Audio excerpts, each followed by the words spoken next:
തീരദേശ ജനതയുടെ പ്രശ്നങ്ങൾ ഈ തെരഞ്ഞെടുപ്പിലും തിരുവനന്തപുരം മണ്ഡലത്തിലെ പ്രധാന ചർച്ചയാണ്. റിപ്പോർട്ടിലേക്ക്. തീരദേശ വിഷയത്തിൽ 100% ഇടപെട്ടിട്ടുണ്ടെന്ന് കോൺഗ്രസ് സ്ഥാനാർത്ഥി അവകാശപ്പെടുന്നു. ഈ വിഷയം നിരവധി തവണ പാർലമെന്റിൽ ഉന്നയിച്ചിട്ടുണ്ട്. ഓഖി ചുഴലിക്കാറ്റ് സമയത്ത് തീരദേശ ജനതയ്ക്കായി നിരവധി കാര്യങ്ങൾ ചെയ്യാൻ സാധിച്ചു.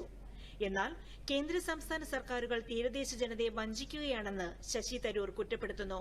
ഇപ്പോഴത്തെ സ്ഥിതിയിൽ നമ്മൾ തീരദേശം സംരക്ഷിക്കാൻ നിങ്ങൾ നോക്കിക്കോളൂ. തൊട്ടടുത്ത തമിഴ്നാട് സുനാമി ഫണ്ട് കിട്ടിയ ഉടനെ തമിഴ്നാട് എല്ലാവിടെയും പുളിമുട്ട് കിട്ടി.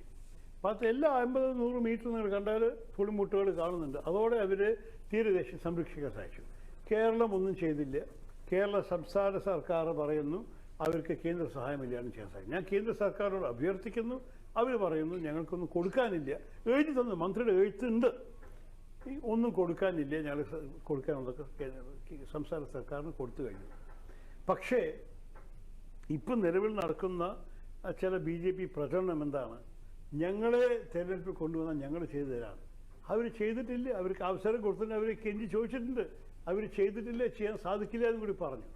തീരദേശ പ്രശ്നത്തിൽ നേരത്തെ ഇടപെട്ട വ്യക്തിയാണ് താനെന്ന് LDF സ്ഥാനാർത്ഥി പറയുന്നു. വിഷയത്തിൽ സർക്കാർ കൃത്യമായി ഇടപെട്ടിട്ടുണ്ടെന്നും പന്ന്യൻ രവീന്ദ്രൻ വ്യക്തമാക്കുന്നു. ഇപ്പൊ നിങ്ങൾക്കറിയാം, ഇപ്പൊ നമ്മുടെ നാട്ടിലെ തീരദേശ പ്രദേശത്തുള്ള ആളുകൾക്ക് ഒരു വലിയ വിഷമം തന്നെ വെച്ചാൽ ഇപ്പൊ വന്നിരിക്കുന്ന നമ്മൾ അദാനിന്റെ പുതിയ പോർട്ട് വന്നിരിക്കുക. പോർട്ട് നമ്മുടെ നാട്ടിൽ അനിവാര്യ. പക്ഷെ പോർട്ട് വരുമ്പോൾ നാട്ടിലെ ജനങ്ങൾക്ക് ആ പോർട്ടിന്റെ സൗകര്യങ്ങളും അവരെ ജീവിതത്തിന്റെ അടിസ്ഥാനങ്ങൾ അത് തകർന്നു പോകുന്നതിന് ശ്രദ്ധിക്കും വേണം. അവർക്കുള്ള പ്രശ്നങ്ങൾ പരിഹരിക്കാൻ നമ്മൾക്ക് കേന്ദ്ര ഗവൺമെന്റുമായിട്ട് ഏറ്റുമുട്ടേണ്ടി വരും.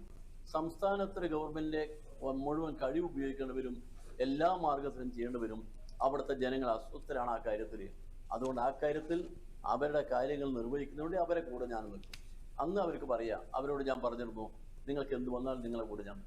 തീരദേശ ജനതയുടെ ആവലാതികൾ തിരിച്ചറിയാൻ തിരുവനന്തപുരത്തെ തീരദേശങ്ങളിൽ സ്ഥാനാർത്ഥി രാജീവ് ചന്ദ്രശേഖർ നേരത്തെ സന്ദർശനം നടത്തിയിരുന്നു.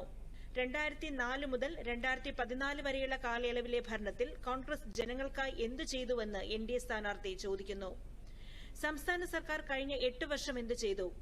നരേന്ദ്രമോദി സർക്കാർ രാജ്യത്തെ വികസനത്തിലേക്ക് നയിച്ചതടക്കമുള്ള കാര്യങ്ങൾ വിലയിരുത്തിയായിരിക്കും ജനം വിധി എഴുതുകയെന്ന് രാജീവ് ചന്ദ്രശേഖർ പറഞ്ഞു. ഇത് എല്ലാവരുടെ മുമ്പിൽ വെച്ച് ജനങ്ങൾ ആണ് ഡിസൈഡ് ചെയ്യാൻ പോകുന്നത്. കോൺഗ്രസ് എന്ത് ചെയ്തില്ല, നരേന്ദ്രമോദി എങ്ങോട്ട് കൊണ്ടുപോകുന്നു നമ്മളെ. ലെഫ്റ്റ് ഇപ്പോൾ സുപ്രീം കോർട്ടിൽ കടം വാങ്ങിച്ച് ശമ്പളം കൊടുക്കാവുന്നൊരു സ്ഥിതി കേരളീനെ കൊണ്ടുപോയി അവിടെ വെച്ചു. അതെല്ലാം ജനങ്ങൾക്ക് അറിയാം. അപ്പൊ ജനങ്ങൾ ഡിസൈഡ് ചെയ്യുന്നത് ആരാണ് ശരിക്കും പറയുന്നത് നമ്മളെ ജീവിതത്തിലും നമ്മുടെ നാടിനെയും നമ്മുടെ ഡിസ്ട്രിക്റ്റിനെയും മുമ്പോട്ട് കൊണ്ടുപോകാൻ ആർക്കാണ് താല്പര്യം, ആർക്കാണ് കഴിവ്, ആരാണ് ഇതുവരെ ഡെമോൺസ്ട്രേറ്റ് ചെയ്ത ഒരു കേപ്പബിലിറ്റി. അതിൻ്റെ ആൻസർ അതൊരു ക്വസ്റ്റ്യൻ ആണെങ്കിൽ അതിൻ്റെ ആൻസർ വ്യക്തമായിട്ട് എല്ലാവർക്കും അറിയാലോ, അത് നരേന്ദ്രമോദിജിയാണ്. അപ്പോൾ ഇതൊരു ഡെവലപ്മെന്റ് ഓറിയന്റഡ് പോളിറ്റിക്സ് ആണ്. ഇതൊരു പോളിറ്റിക്സ് ഓഫ് പെർഫോമൻസ് ആണ് ഞങ്ങളുടെ പാർട്ടി ചെയ്യുന്നത്. ഞങ്ങൾക്ക് ജനങ്ങളെ മുമ്പോട്ട് കൊണ്ടുപോകണം, തിരുവനന്തപുരത്ത് മുമ്പോട്ട് കൊണ്ടുപോകണം. ഈ തെരഞ്ഞെടുപ്പിൽ കടുത്ത ത്രികോണ മത്സരം നടക്കുന്ന തിരുവനന്തപുരം മണ്ഡലത്തിലെ ചൂടേറിയ ചർച്ചകളിലൊന്നാണ് തീരദേശ ജനതയുടെ പ്രശ്നങ്ങൾ. വിഷയത്തിൽ വ്യക്തമായ നിലപാടുമായാണ് 3 സ്ഥാനാർത്ഥികളും മുന്നോട്ടു പോകുന്നത്. Election desk, Doordarshan.